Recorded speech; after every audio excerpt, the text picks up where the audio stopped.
Like, Alvaro's going to be excited about that.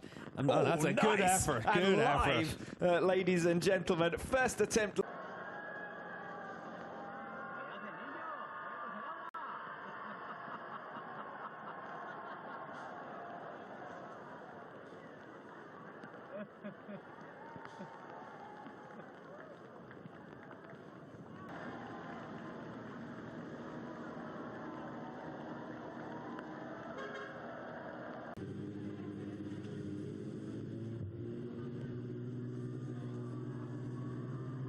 Up against Sam Lowes in that class. And the usual hijinks in pit lane. First notifications that we've had from race direction, and that is that track conditions will be reviewed at 3:30, so in 20 minutes. The grid. Well, you can see the images here. Some working on it, a $2.5 billion US project that was long from this Superbike World Championship, and from this man, Toprak Razgadli. Those championships, Toprak's been able to do that by not putting a foot wrong all the way through this season. He's been super consistent. He's matched Jonathan Ray at his own game, and he's beaten him at it.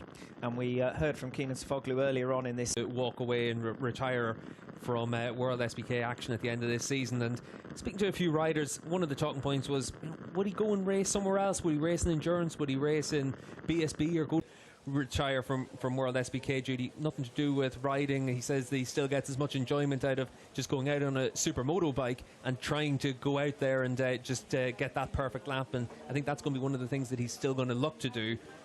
Subsequent podiums for Chaz Davies, and of course the injury worries for him as well, but certainly no doubt about what a brilliant performer he's been down the years in the Superbike World Championship. Former and maybe in the next couple of years Honda will be able to just smooth out the rough edges and find something with that Fireblade, and maybe it's going to be Iker Lecuona and Xavi Vieira that are able to take the benefit of that, but we have to wait and see how that goes. But that change in particular at HRC certainly contributes to the feeling of a changing of the guard. Has been a lot of interest in riders coming across from the big talking points in the Grand Prix paddock over the last couple of months, but then you also have to remember Remy Gardner is stepping up as a Moto2 world champion. Raul Fernandez is stepping up after winning 8 Moto2 races as a rookie. The decision by on, so in the World SBK paddock with what will now be a 4-year-old bike, it's going to be a real challenge for them. And only another, because given how he started his 2019 season on Ducati machinery, he'll hope to slot straight back in and provide more of the same. That's going to be increasingly difficult to do. You think how strong Yamaha have been since then, how determined Kawasaki are going to be during this upcoming winter. Bautista's not going to have it all his own way. Yeah, Alvaro's day where he was able to work his way through up into 6th position. I'm sure that had we had rain, then Michael van der Mark would have been among the second that he was out on track, and it almost seemed like it was his race to lose from the outset, and he was making sure that he was able to get out there and get the job done. Looks as though we're getting a bit of pit lane sumo wrestling before a photograph opportunity. Careful now. Anything you can do to, I meant no disrespect, they're both some of those really off weekends that Scott Redding had with that issue again next year. I think Rinaldi's done well. Boy for Ducati as well. He's come up through their you know, stock programs and so on.